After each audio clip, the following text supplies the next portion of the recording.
Hi friends, ఇప్పుడు మనము lord Macaulay ప్రతిపాదన గురించి తెలుసుకుందాం. 1835లో ఏర్పడిన లార్డ్ మెకాలే ప్రతిపాదన ఏ విధంగా వచ్చింది అనేది ఇప్పుడు మనం తెలుసుకుందాం. అసలు ఈ లార్డ్ మెకాలే ఎందుకు వచ్చాడు అనంటే, ప్రాక్ పశ్చిమ వివాదం జరిగింది కదా, ఆ ప్రాక్ పశ్చిమ వివాదాన్ని పరిష్కరించుటకు న్యాయశాఖ మెంబర్గా వచ్చిన వ్యక్తి ఎవరు? మెకాలే. అయితే ఈ న్యాయ మెంబర్గా వచ్చి మెకాలేకి అప్పచెప్పారనమాట. ఈ ప్రాక్ పశ్చిమ వివాదాన్ని పరిష్కరించమని ఈ మెకాలేకి అప్పచెప్పడం జరిగింది. 1835లో ఫిబ్రవరి 2న నివేదికను విలియం బెంటిక్కి సమర్పించాడు ఈ మెకాలే. ఈ ప్రాక్ పశ్చిమ వివాదాన్ని పరిష్కరించుటకు ఈయన వచ్చాడు కదా.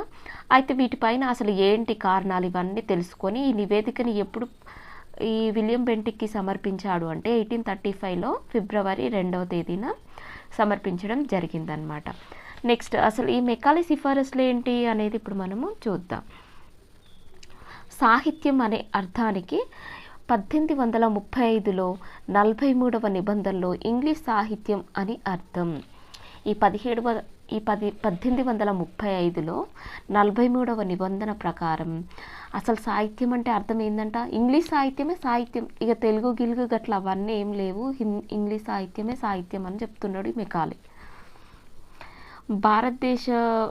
భారతీయ పండితుడు అని అర్థం ఏంటి? భారతీయ పండితుడు అనంటే ఓన్లీ అంటే ఈ 1835 చట్టం ప్రకారం భారతీయ పండితుడు అంటే ఎవరంట?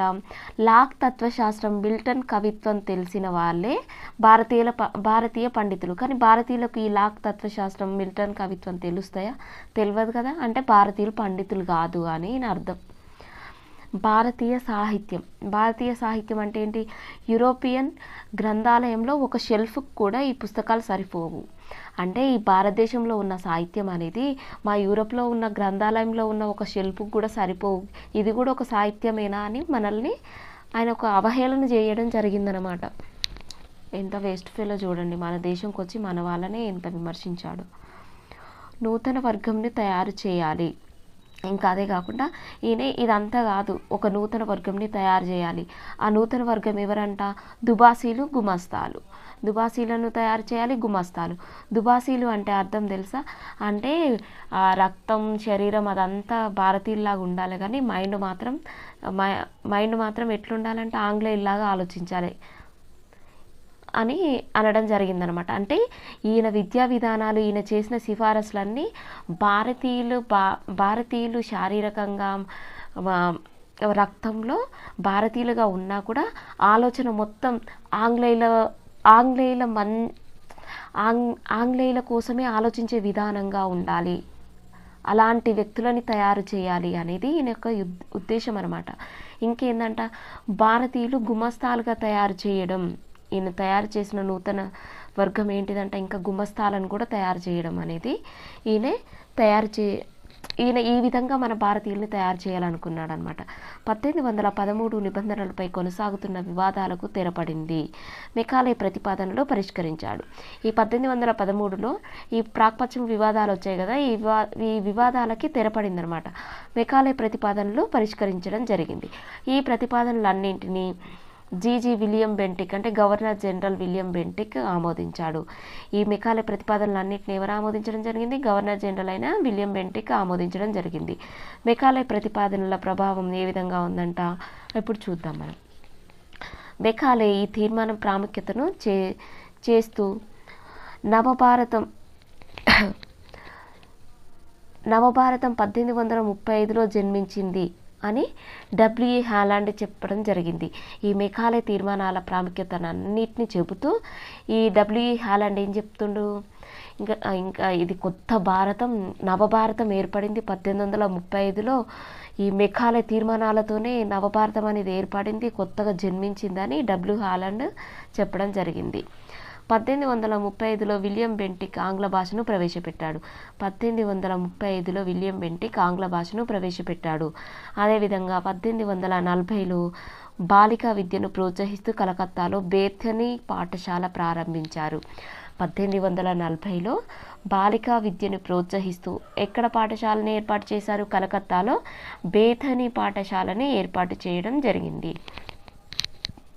1848లో పూణేలో జ్యోతిరావు పులే ప్రారంభించాడు బాలికా పాఠశాలని. ఇంకా ఎవరు ప్రారంభించారు? 1848లో పూణేలో జ్యోతిరావు పులే ప్రారంభించడం జరిగింది. 1850 సంవత్సరంలో శ్రీ విద్య పునర్జన్మ ఎత్తిన సంవత్సరంగా పేర్కొంటారు. శ్రీ విద్య పునర్జన్మ ఎత్తిన సంవత్సరంగా ఏ సంవత్సరంని పేర్కొంటారు అంటే 1850వ సంవత్సరాన్ని శ్రీ విద్య పునర్జన్మ ఎత్తిన సంవత్సరంగా పేర్కొనడం జరుగుతుంది. ఈశ్వరచంద్ర విద్యాసాగర్ 1855-58లో కలకత్తా చుట్టూ 10 దేశవ్యాప్తంగా 50 పాఠశాలలు ఏర్పడ్డాయి. ఇప్పుడు ఈశ్వరచంద్ర విద్యాసాగర్ గారు ఈ 1855-58 మధ్య కాలంలోనే కలకత్తా చుట్టేమో 10 పాఠశాలలని, దేశవ్యాప్తంగా 50 పాఠశాలని ఏర్పాటు చేయడం జరిగింది. ఎవరు? ఈశ్వరచంద్ర విద్యాసాగర్. కానీ ఆర్థిక పరంగా ఈయనకు స్తోమత లేక అవి మధ్యలోనే ఆగిపోవడం జరిగిందనమాట. కానీ ఇదైతే గుర్తుపెట్టుకోండి, 1855-58లో కలకత్తా చుట్టేమో 10, దేశవ్యాప్తంగా 50 పాఠశాలలు ఏర్పాటు చేశాడు. ఎవరు? ఈశ్వరచంద్ర విద్యాసాగర్. ఓకే.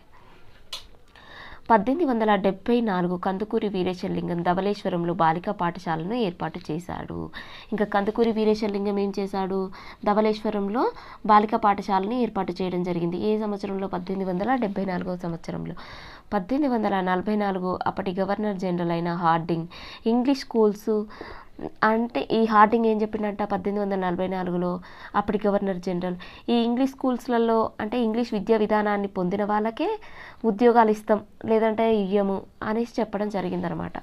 స్వదేశీ పాఠశాలలు, దీంతో ఈ హార్డింగ్ ప్రకటనతో ఏమైంది? స్వదేశీ పాఠశాలలు ఆల్మోస్ట్ మూతపడ్డాయి అన్నమాట. ఈ పరిస్థితిలో 1854లో విద్యా విధానం పునఃపరిశీలించాల్సి వచ్చింది. ఇంకా స్వదేశీ పాఠశాలలు మూతపడ్డాయి కదా, ఈ పరిస్థితిలో ఎందుకు ఇట్లా మూతపడిపోతున్నాయి అన్నట్టుగా 1854లో విద్యా విధానాన్ని మళ్ళీ పునఃపరిశీలించడం జరిగింది.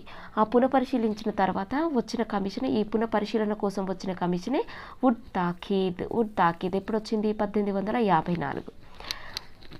వుడ్ తాకీద్ ఎప్పుడు వచ్చింది? 1854లో వచ్చింది. Governor general Dalhousie company director board అధ్యక్షుడు. గవర్నర్ జనరల్ డల్హౌసీగా అప్పుడు గవర్నర్ జనరల్ ఎవరు? డల్హౌసీ. ఎప్పుడు టైంలో? 1854. అయితే ఆయన ఎలా కంపెనీ డైరెక్టర్ బోర్డు అధ్యక్షుడిగా కూడా ఉండడం జరిగింది. ఈ కంపెనీ డైరెక్టర్ బోర్డు అధ్యక్షుడు చార్లెస్ వుడ్ అధ్యక్షతన కమిషన్ నియామకం జరిగిందనమాట. కమిషన్ వేయడం జరిగింది. ఈ కంపెనీ డైరెక్టర్ బోర్డు అధ్యక్షుడు ఎవరు? Charles would. ఇతని అధ్యక్షతనే కమిషన్ నియమించారు. తన నివేదికను 1854లో సమర్పించింది. ఈ వుడ్ తాకీద్ తమ నివేదికను ఎప్పుడు సమర్పించింది? 1854లో సమర్పించింది. ఈ సూచనలు ఏమంటారు? వుడ్ తాకీదు అంటారు. ఈ సూచనలనే వుడ్ తాకీదు అనడం జరుగుతుంది. భారతదేశ విద్యా చరిత్రలో వుడ్ తాకీదుని మాగ్నా కార్టాగా పోలుస్తారు. భారతదేశ చరిత్రలో వుడ్ తాకీద్ని ఎలా పోలుస్తారు? మాగ్నా కార్టాగా పోలుస్తారు. ఎవరు చెప్పారు అంట వుడ్ తాకీద్ని మాగ్నా కార్టాగా పోల్చొచ్చు అని? హెచ్ఆర్ జేమ్స్ అనే అతను పోల్చడం జరిగింది. వుడ్ తాకీదు ముఖ్యాంశాలు. అసలు వుడ్ తాకీదు వచ్చింది, దాంట్లో ఉన్న ముఖ్యాంశాలు ఏంటి? భారతదేశంలో బుద్ధి, కుశలత, నైతిక విలువలను పెంపొందించేదిగా విద్యా లక్ష్యం ఉండాలి. భారతదేశంలో విద్యా లక్ష్యం ఏ విధంగా ఉండాలంట? బుద్ధి, కుశలత, నైతిక విలువలు పెంపొందించేదిగా ఉండాలి. ఆ మెకాలే వేస్ట్ ఫెలో ఏం చెప్పాడు? దుబాసీలను, గుమస్తాలను తయారు చేయడమే అన్నట్టుగా చెప్పిండు.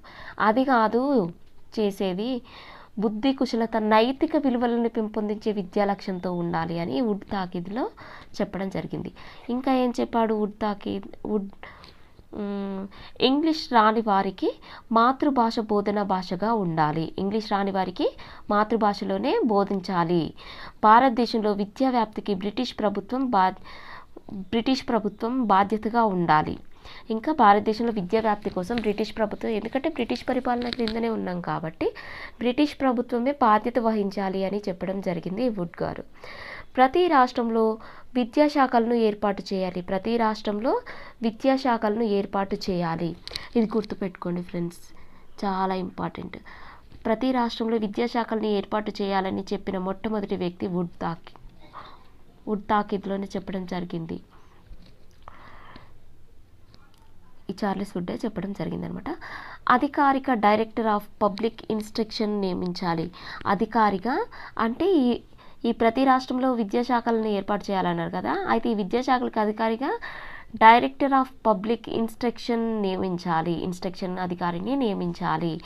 రాష్ట్ర కేంద్రాలైన బొంబాయి, మద్రాస్, కలకత్తాలో విశ్వవిద్యాలయాలు ఏర్పాటు చేయాలి.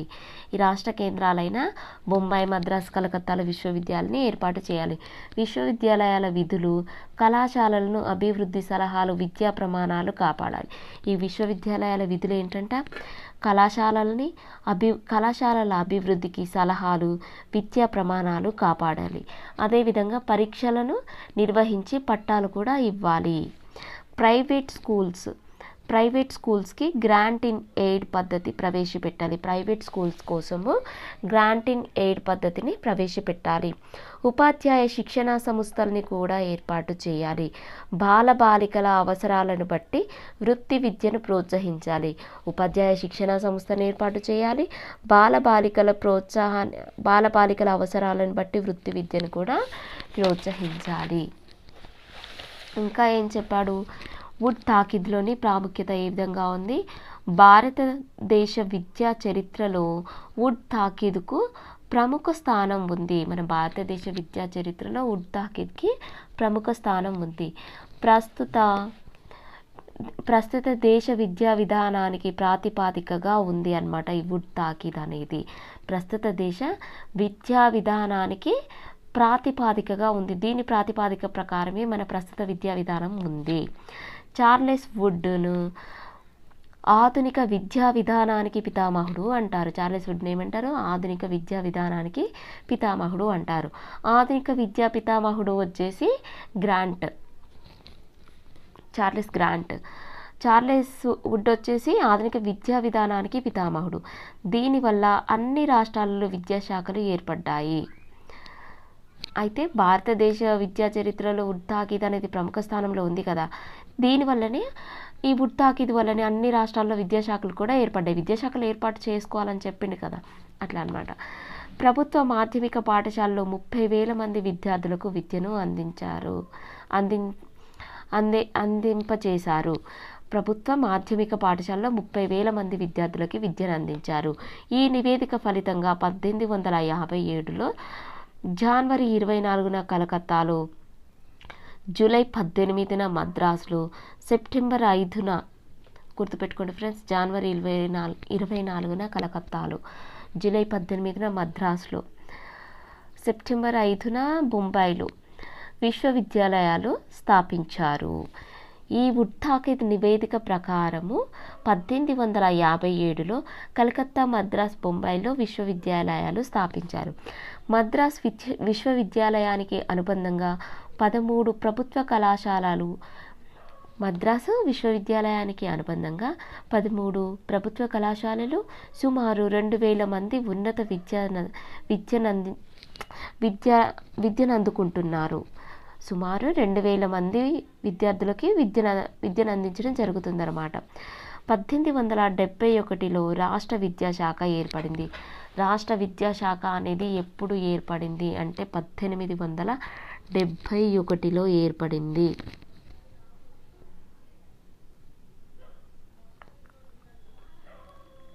1875లో మహమ్మద్ ఆంగ్లో ఓరియంటల్ కళాశాల అలీగర్లో స్థాపించారు. ఈ 1875లో మహమ్మద్ ఆంగ్లో ఓరియంటల్ కళాశాల అలీగర్లో స్థాపించారు. ఈ మహమ్మద్ ఆంగ్లో ఓరియంటల్ కళాశాలని 1920లో అలీగర్ యూనివర్సిటీగా మార్చడం జరిగింది. అలీగర్ యూనివర్సిటీగా మారిందనమాట. 1875లో మహమ్మద్ ఆంగ్లో ఓరియంటల్ కళాశాల అలీగర్లో స్థాపించారు. 1920లో అలీగర్ యూనివర్సిటీగా మారింది. స్త్రీలకు విశ్వవిద్యాలయాలలో ప్రవేశం కల్పించింది. మనకి ఇంతకుముందు కలకత్తా, మద్రాస్, బొంబాయిలో విశ్వవిద్యాలయాలు ఏర్పడ్డాయని చెప్పుకున్నాం కదా. అయితే ఆ విశ్వవిద్యాలయంలో స్త్రీలకు ఎప్పుడు ప్రవేశం కల్పించిందంట? కలకత్తాలో అయితే 1877లో, అదే మద్రాసులో అయితే 1881లో, బొంబాయిలో అయితే 1883లో ప్రవేశం కల్పించడం జరిగింది.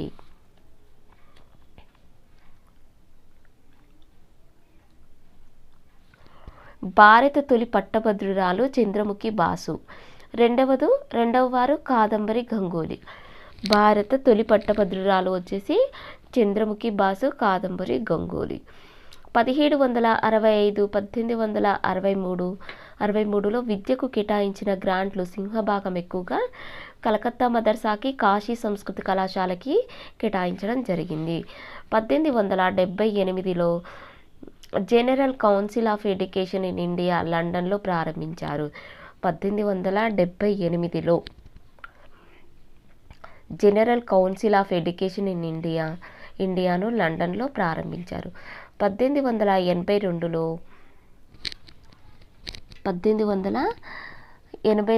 హలక్బందీ, ఆగ్రాలో హలక్బందీ అనే పాఠశాల స్థాపించారు.